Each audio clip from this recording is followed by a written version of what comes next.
Alright guys, so here we are on another weekend and doing my sniper installation. We're going to be doing all the fuel stuff today. I did get in my fuel pump filter regulator thing, and I was totally wrong on what I was saying last week on this unit. This is that Holley 12-875, so that's what it looks like. So this isn't a fuel pump at all. So come to find out, I would not have bought this if I had known it was not a fuel pump, because this was about 200 bucks, and then once you get all the fittings that you needed for it, it goes up quite from there.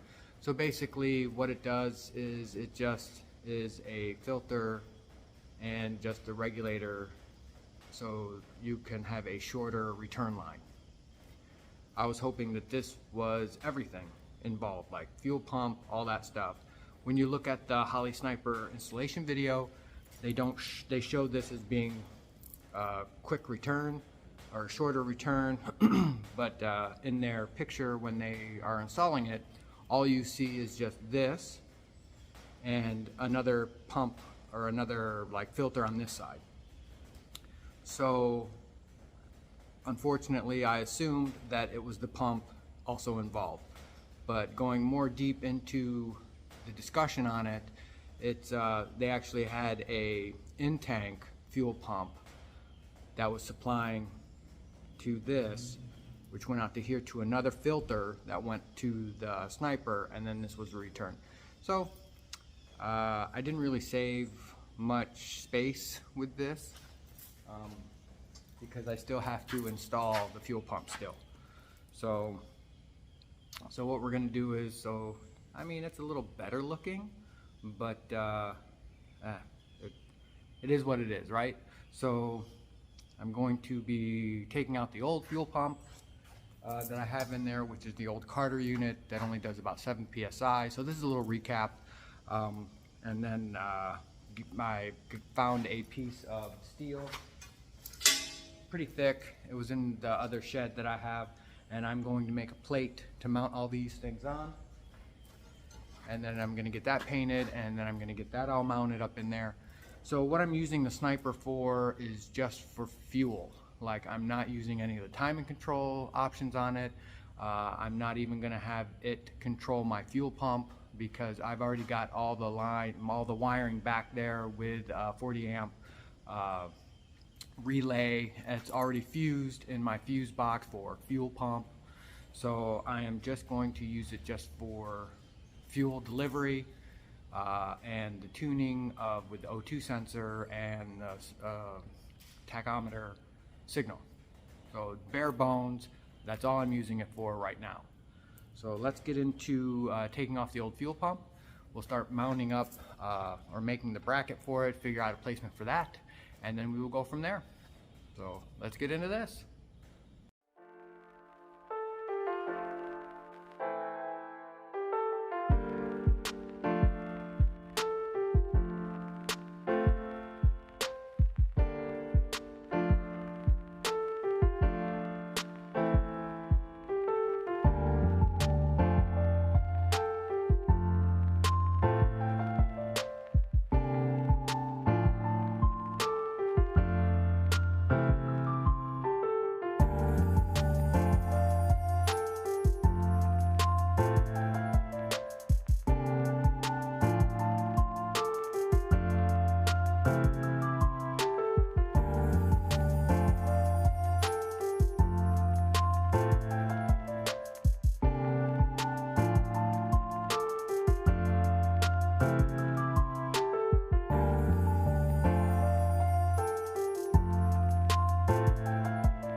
Alright guys, so I decided to mount the fuel pump right there.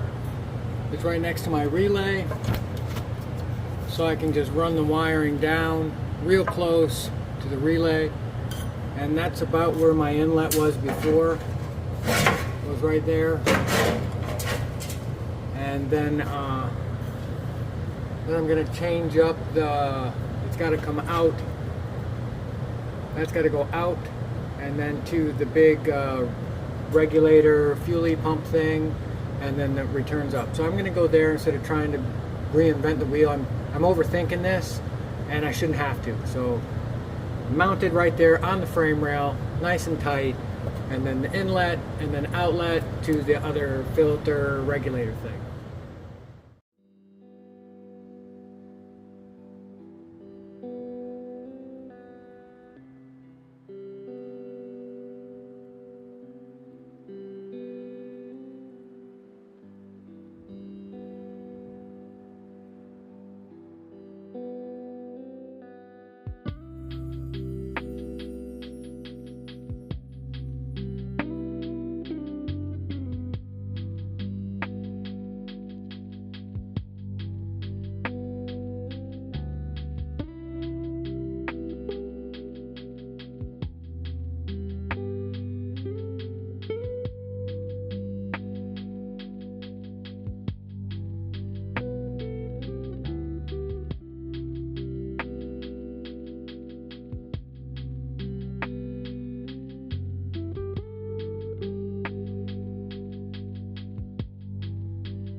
So we got our feed line running to the pump,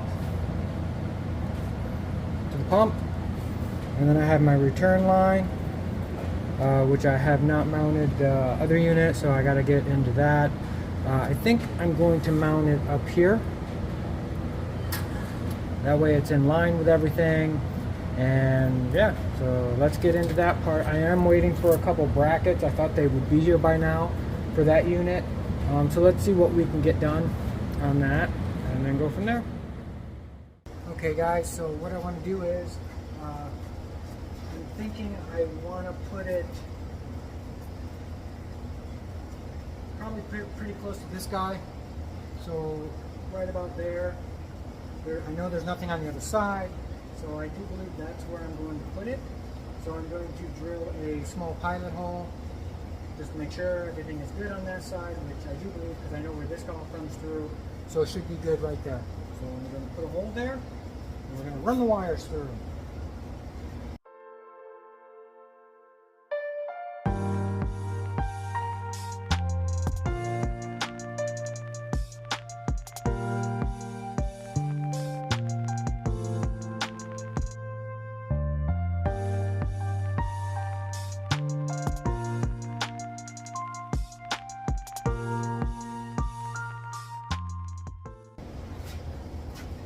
So I got the hole, so now I just have to get the grommet.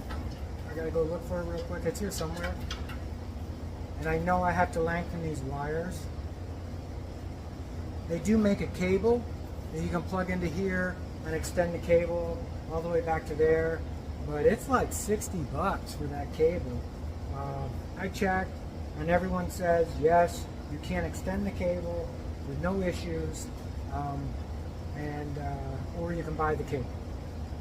I don't think I want to spend 60 bucks. So yeah, and I have plenty of this small wiring and I only need 4. So that's probably what I'm gonna do. Hey everyone. Okay, it's next morning. My brackets came in last night around 8. But that's how they go. So they both go on. So now I'm going to start mocking up the plate so I can get that on the frame and then put this in. So I have to drill the holes and then probably go down and get some hardware because I do not have bolts that are that small. So let's start doing this.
Alright, so I don't have the sniper unit hooked up yet, power wise, so let's put the key in.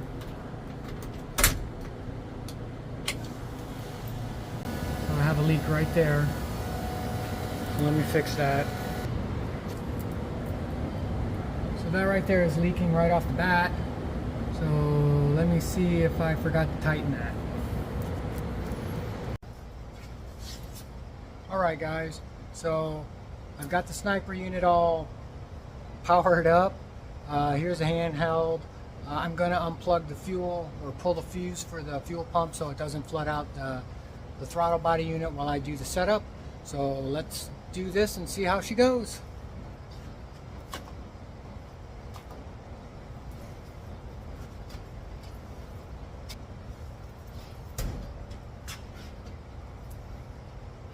Alrighty, look at that, I fired up. Going to Wizard. Wizard. Sorry, I had to see which model it was. So it's the 850. No, that one. Hit next. 6-cylinder. 6-cylinder next. Oops. Engine displacement, which is 2. Hold on a second, let me find the stylus. Okay, found it.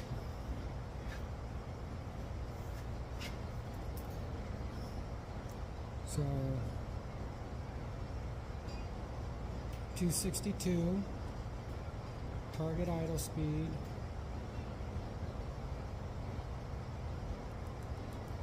Let's go 750. Stock. Coil. Start. Please cycle the engine to complete the operation. Okay.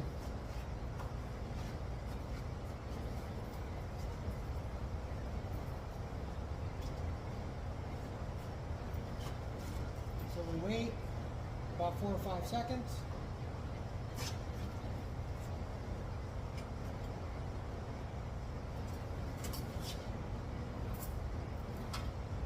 There it is.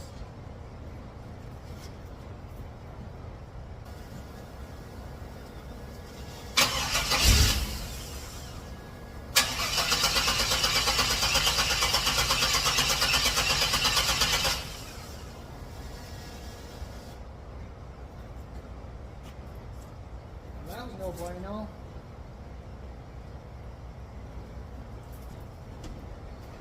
Huh.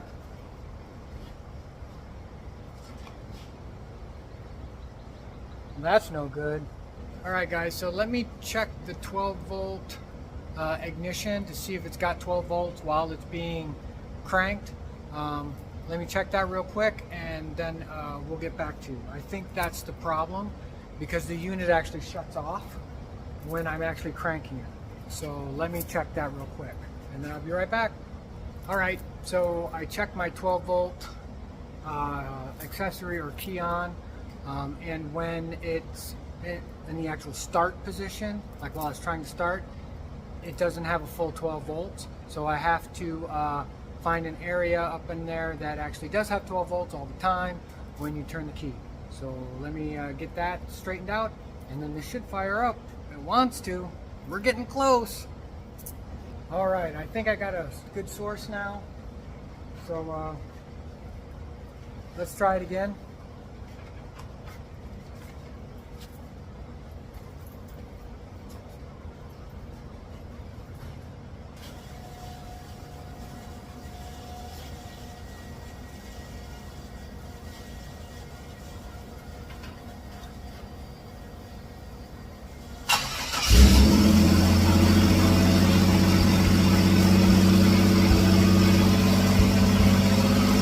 Yep, that was the problem.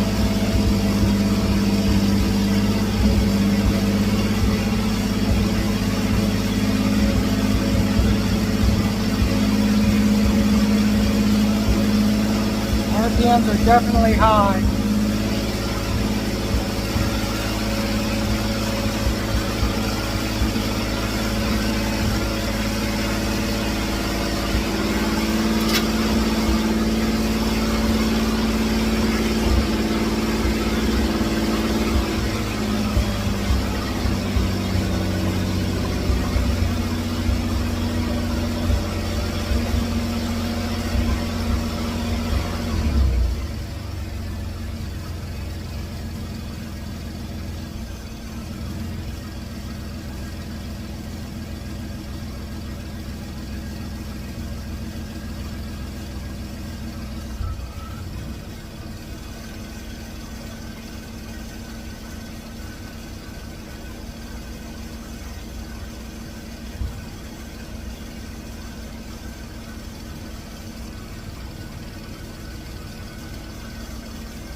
Yeah, that set screw was way turned in. Okay.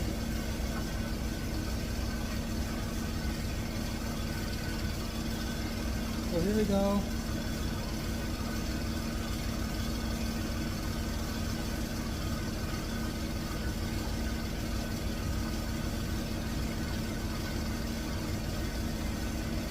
So I guess that's the temp sensor, air fuel, battery.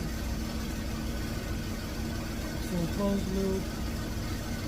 So I'm just going to check for leaks. I don't see any. Let me get you off the stand here and show you how it's going down here.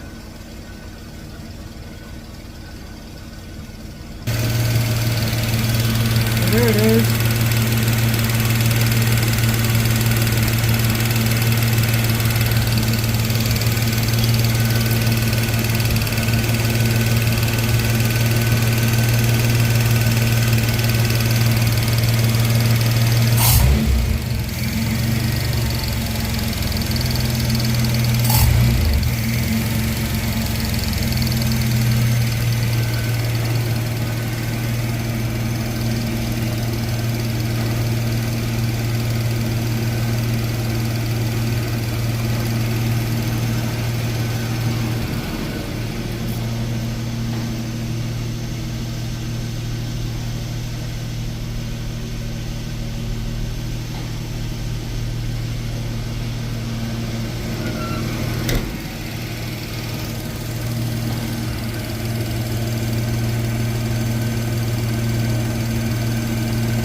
I like it. Well, so far that's successful.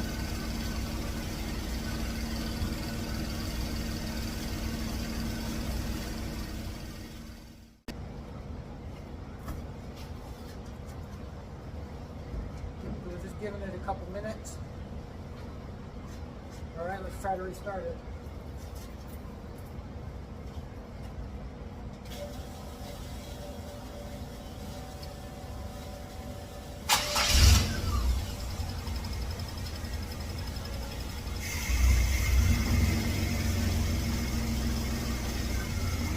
Wow.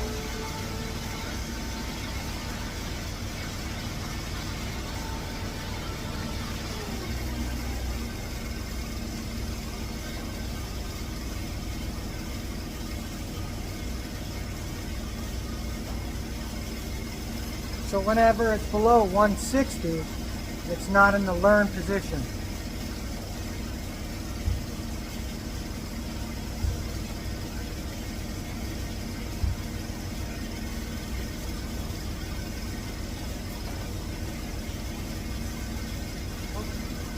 So it just went to 161 and now it's learning. Okay, that's awesome. So far I'm loving that. Yep.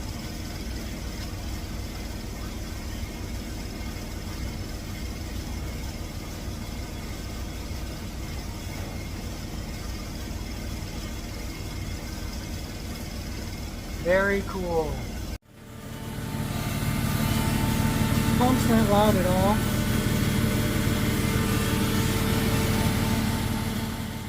So let me show you this. So all I did was just mount a magnet on the back. So once I get that the cable ran inside, that's going to go on the dash for a little while I'm waiting for it, watch it while it's learning and driving. I'm not going to drive it today. I'm kind of done for the day doing the fuel for the last couple of days. But let me fire it up here and we can watch the controls.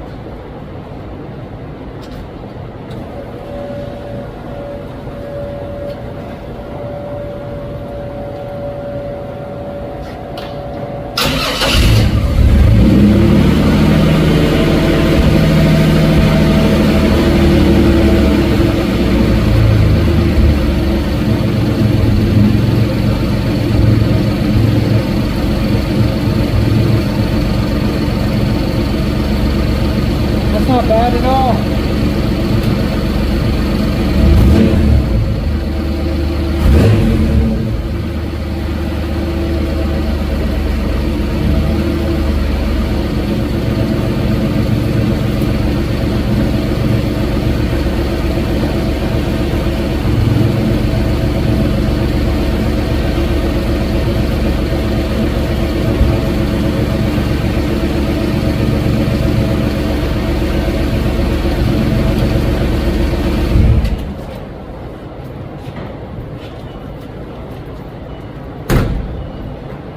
Not bad at all.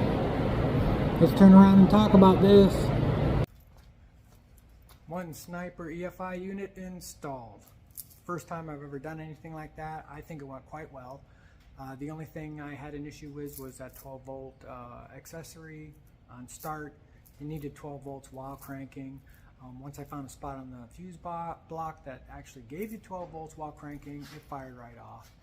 Now it's just basically just driving it around and let it learn. I am going to be in contact with one of the remote tuners. Supposedly they can come in and take control of your laptop while you're driving it, and they can put in better fuel maps and what have you. But really, right now, until I really have like an issue with it, man, it's running great.